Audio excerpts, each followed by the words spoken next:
আমাদের যে 8 এপ্রিলের যে বৈঠক হয়েছিল তারপর গণমাধ্যমে একটা খবর এভাবে এসেছিল যে নাগরিক ঐক্য 70 অনুচ্ছেদ সংস্কারের পক্ষে নয়। আসলে বিষয়টা একটু মানে আমরা শুধুমাত্র দুটো জায়গার কথা বলেছি, আস্থা ভোট এবং অর্থ বিল। শুধুমাত্র এই দুটো ছাড়া বাকি ক্ষেত্রে সংসদ সদস্যরা স্বাধীনভাবে ভোট দিতে পারবেন, সে কথাটা আমরা বলেছি। 70 অনুচ্ছেদ এইভাবে সংস্কারের কথা, আমরা 70 অনুচ্ছেদ সংস্কারের বিপক্ষে নই, আমরা 70 অনুচ্ছেদ সংস্কারের কথা বলেছি। আজকে যে বিষয়গুলো নিয়ে কথা হয়েছে সেখানে মূলত নির্বাচন ব্যবস্থা সংস্কার,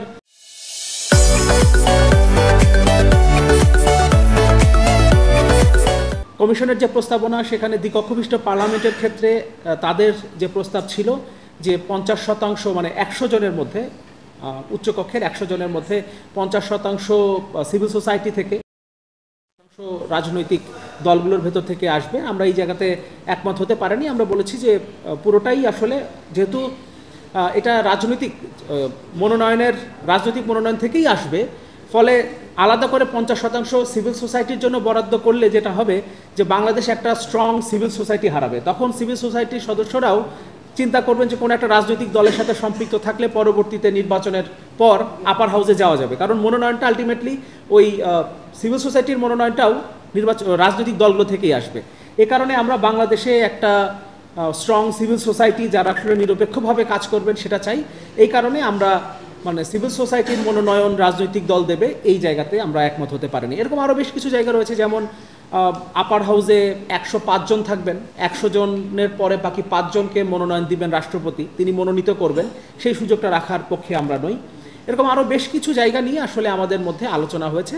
তবে আমরা আগের বারের আলোচনার পরেও যেমন বেশ কিছু জায়গায় ছাড় দিয়ে আমরা আগে 114টি জায়গায়, যেটা আমাদের সাধারণ সম্পাদক শহীদুল্লাহ কায়সার বলছিলেন যে আমরা আগের বার যখন 8 এপ্রিল বসেছিলাম তখন আমরা 114টি বিষয়ে একমত ছিলাম, এবার আমরা বসার আগে 118টি বিষয়ে একমত হয়ে এসেছি। এবারও আমরা যে বিষয়গুলো নিয়ে আলোচনা করেছি সেগুলো নিয়েও আমরা আমাদের পার্টি ফোরামে আলোচনার ভিত্তিতে আশা করি আমরা এটাকে সর্বোচ্চ যতগুলো জায়গায় আমাদের জায়গা থেকে ছাড় দিয়ে আমাদের অবজারভেশনগুলো তাদেরকে জানিয়ে যতগুলো জায়গা আমরা একমতে হতে পারি সেই চেষ্টাটা আমরা করব।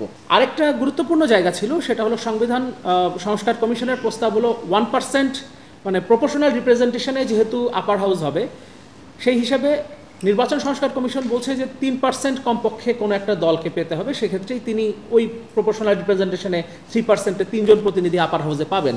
কিন্তু সংবিধান সংস্কার কমিশন আবার বলছিল 1%। আমরা সংবিধান সংস্কার কমিশনের প্রস্তাবের সাথে একমত হয়েছি। আমরা বলেছি যে কোনো একটা দল যদি কাস্টিং ভোটের 1%ও পায় তাদেরও একজন প্রতিনিধি আপার হাউসে থাকবেন। এরকম বেশ কিছু গুরুত্বপূর্ণ জায়গায় আমরা আমাদের অবজারভেশনগুলো জানিয়েছি এবং ঐকমত্য কমিশনের পক্ষ থেকেও বলা হয়েছে যে তারাও আমাদের অবজারভেশনগুলো দেখবেন, অন্যান্য রাজনৈতিক দলগুলোর সাথে সেই বিষয়ে কথা বলবেন এবং যেটাকে জুলাই চার্টার বা জুলাই সনদ, জাতীয় সনদ যেটা বলা হচ্ছে, সেটা তৈরির আগে আমাদের অবজারভেশনগুলোকেও তারা গুরুত্বের সাথে বিবেচনা করবেন এবং অন্যান্য রাজনৈতিক দলের সাথে সেগুলো শেয়ার করে একটা ঐকমত্যে সত্যিকার একটা জুলাই চার্টার যেটার কথা আমরা বলছি, যেটার অভিষ্ট লক্ষ্য নিয়ে আসলে আমরা কাজ করে যাচ্ছি, ঐকমত্য কমিশন কাজ করে যাচ্ছে, সেই লক্ষ্যে আমরা পৌঁছাতে পারবো।